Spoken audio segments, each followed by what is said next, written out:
नमस्कार दोस्तों, मैं के एस नारायण, एस्ट्रो एडवाइजर। आज आपके सामने एक विवेचना लेकर आया हूँ कि अक्सर लोग हमसे पूछते हैं कि भाई what is the logic of remedy in astrology.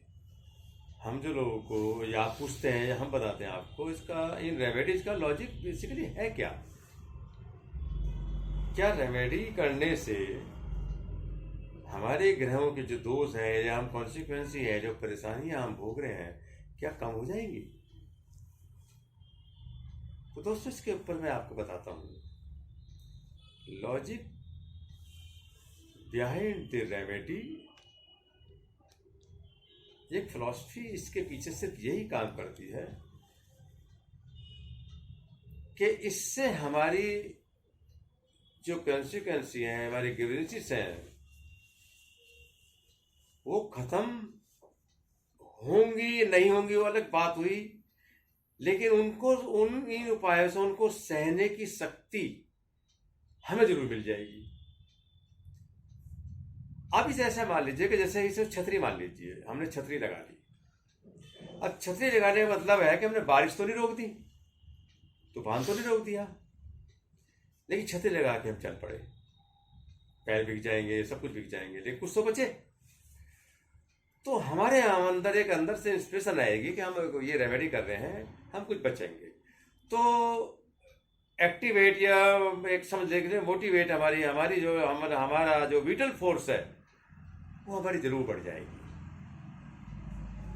ये निश्चित है।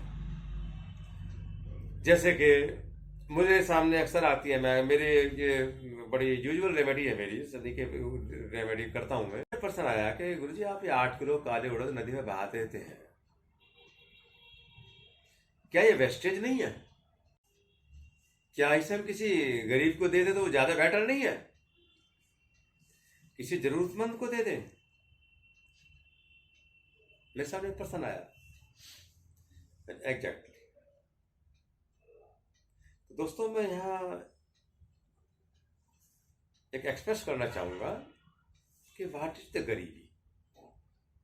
गरीबी इज नथिंग, गरीबी इज कंपेरेटिवली। मुझसे जो बहुत रईस हैं उनके सामने मैं कम पैसे वाला हूं, मुझसे भी बहुत नीचे हैं जो गरीब हैं वो मुझसे कम पैसे वाले हैं। भिखारियों के अंदर भी अमीर गरीब होते हैं दोस्तों, उनके अंदर भी पैसे का लेन देन करते हैं। मैंने सुना है कि मेरठ में एक भिखारी बना, उसकी गुदड़ी के अंदर करोड़ों रुपए निकला था। तो जाहिर है कि गरीबी इज कंपेरेटिवली। आज जो गरीब है कल अमीर हो सकता है, आज जो अमीर है कल गरीब हो सकता है। वक्त का पहिया ऐसा चलता है। तो दोस्तों गरीबी की बात हुई, नीडी की बात हुई। मैं यहाँ समझता हूँ मेरे जो अपनी नॉलेज के हिसाब से, मैं अपने ज्ञान के हिसाब से मैं गरीबी ना कह के नीडी कह सकता हूँ कि किसी नीडी को दे दी जाए, किसी जरूरतमंद को दे दी जाए। तो दोस्तों सबसे पहले तो जरूरतमंद की बात मैं करता हूँ। साबुत उड़द मैंने नदी में बहाई, फ्लो इन फ्लोइंग रिवर और एनी कैनाल। उसका दोस्तों लॉजिक एक मेरा क्या था उसको मैं बात बताऊंगा पहले इसलिए, लेकिन मैं नीडी आदमी की बात कर रहा हूँ। मैंने एक पर्सन को, जैसे मैं सामने आया कि किसी नीडी आदमी को मैं 8 किलो साबुत उड़द उसको दान में दे दूं। चलो मैंने दे दी। अब 8 किलो साबुत उड़द तो काफी होती है, 1000 रुपए की बैठेगी जाकर, बल्कि 800 ज्यादा ही बैठेगी। अगर 100 रुपए किलो की हुई तो मतलब 8 से लगा दीजिए, 800 1000 रुपए के 1000-1500 की दाल बैठेगी कम से कम। तो क्या दोस्तों वो गरीब आदमी उस दाल को इतनी सारी को करेगा क्या? वो बेच देगा। नहीं बेची, कुछ भी व्यसन भी कर सकता है, शराब में किसी भी चीज में उड़ा सकता है। चलो उसने ये भी नहीं किया, कह रहे जी मैं दाल ही खाऊंगा, मान लिया। अब वो दोस्तों सुबह दोपहर शाम दाल ही खा रहा है, साबुत उड़द। ध्यान रखना, साबुत उड़द। दोस्तों गरीब आदमी कभी टेस्ट तो कराया नहीं था कोलेस्ट्रॉल, मालूम पड़ा कि उसको तो कोलेस्ट्रॉल की धमनियां ही ब्लॉक हो गई दाल खा खा कर। हमने तो दान दिया था, उसको तो जान के दाने पड़ गए।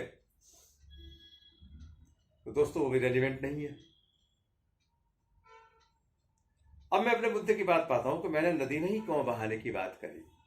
तो दोस्तों मैं नदी में बहाने के लिए इसलिए कहा कि जब न मैं उस दाल को नदी में बहा दूंगा तो एक nutritive highly protein food nutritive food highly proteinaceous वो एक नदी में बहता हुआ चला जाएगा, उसकी एक स्ट्रीम बन जाएगी। तो भगवान ने तो पानी के जीव जंतु भी बनाए हैं, काफी क्रिएचर है।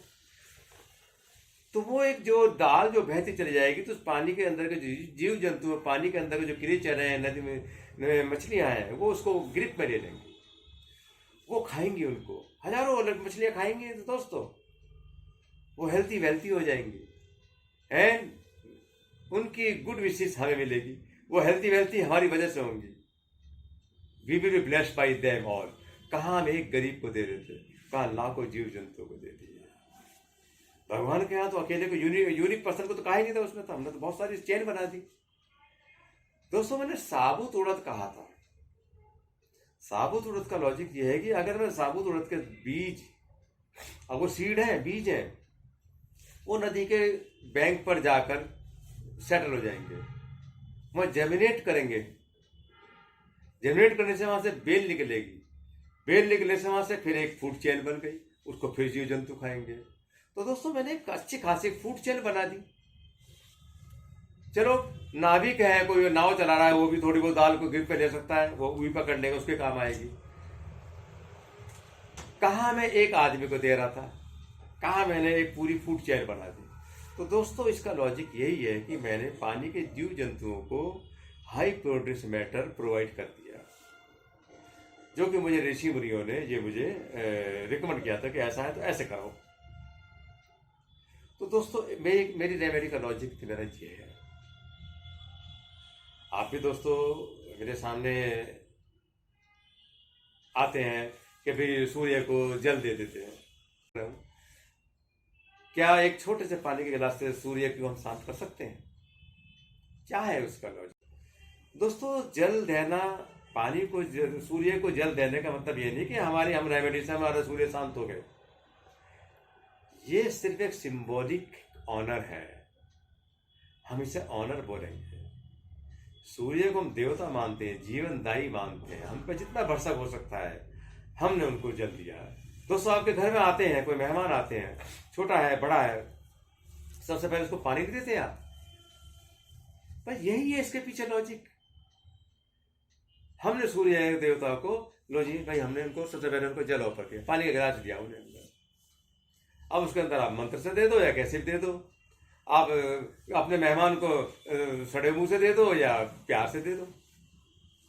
तो दोस्तों एक ऑनर है, ये होमेज है एक तरह का, हमने उसको प्यार से समझ लिया, ऑनर दिया हमने।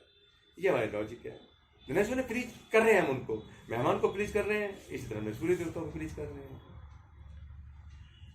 दोस्तों यहाँ मुझे एक बात याद आई, जब मैं ज्योतिष में भी नहीं था, मेरे यहाँ एक पंडित जी आया करते थे, मैंने उनसे भी ये प्रश्न पूछा था, आज मैं आपसे फिर शेयर कर रहा हूँ कि पंडित जी क्या हम ये जो उपाय करते हैं या ये मंत्र जपते हैं, मंत्रों पर मारा हूँ हल्का सा, कि क्या मंत्र जपने से क्या हम ग्रहों की दशाओं को शांत कर देते हैं क्या ये? तो उन्होंने, वो मैथिली के थे, झा थे, मुझे एक बड़ी अच्छी बात बताई जो कि आपके साथ शेयर कर रहा हूँ। आप बस स्टॉप पर या स्टेशन पर खड़े हैं, एक भिखारी आपके सामने आता है और आपके सामने कहता है बाबा 1 रुपया दे दे। आपने मुंह इधर कर लिया, वो इधर कहता बाबा 1 रुपया दे दे, आपने मुंह इधर कर लिया, वो इधर भी आ जाता बाबा 1 रुपया दे दे। आपकी वाइफ, आपके छोटे छोटे बच्चे आपके साथ में है, आपने इधर कर लिया, बाबा 1 रुपया दे दे। 5-6 बार उसने आपने कहा, उन्हें आप झुंझुना गया, आखिर उसने आपने जेब का सिक्का निकाल ले। तो दोस्तों उस भिखारी के कहने से, 5-6 बार रिपीटिशन कहने से ही आपने सिक्का निकाल कर उसको दे दिया। बस यही कंसेप्ट है, मजबूर कर रही है आप उसको, ऑलमाइटी को 1.25 लाख 11,000 जो भी जाप है आप करने के लिए देगा वो, जपते रहो। ये लॉजिक बिहाइंड मंत्र है दोस्तों, जो मेरे अपने ज्ञान में, मेरे जितनी मेरी नॉलेज है। और इससे पहले मैंने बताया भाई वो न्यूट्रिटिव फूड है, सूर्य का भी मैंने यही बताया। तो दोस्तों मैं हर उपाय के पीछे logic behind on every remedy वो यही है। सभी रेमेडी के पीछे कोई लॉजिक कहीं ना कहीं यही छिपा हुआ है कि कहीं ना कहीं वो वेलफेयर है किसी का ना किसी का, या ऑनर है। तो दोस्तों रेमेडी का लॉजिक बिहाइंड रेमेडी सिर्फ कुछ नहीं है, सिर्फ यही है कि हमें किसी का ऑनर प्रकट कर रहे हैं, किसी को या किसी को उस रेमेडी के साथ हम किसी को नीडफुल को चैरिटी या किसी नीडफुल को फूड प्रोवाइड कर रहे हैं, बस, और कुछ नहीं है। और इस करने में कोई बुराई नहीं है। किसी की गुड विशेस लेना, किसी भी तरह से लेना, वही हमारे जीवन को सुचारू रूप से करने के लिए काफी है। तो दोस्तों यही मेरे जीवन ये उद्देश्य था आपको बताने का कि काइंड हार्टेड निर्मल हृदय से आप काम करते रहें, साफ सुथरे काम करते रहें, आपको रिजल्ट उसका अच्छा ही मिलेगा। अच्छा करेंगे, अच्छा मिलेंगे, सम्मान देंगे, सम्मान मिलेगा, किसी काम आएंगे, आपका ब्लेस करेंगे। तो दोस्तों आज बस इतना ही, मिलता हूं जल्दी से नई इंफॉर्मेशन के साथ। तो आज बस इतना, नमस्कार।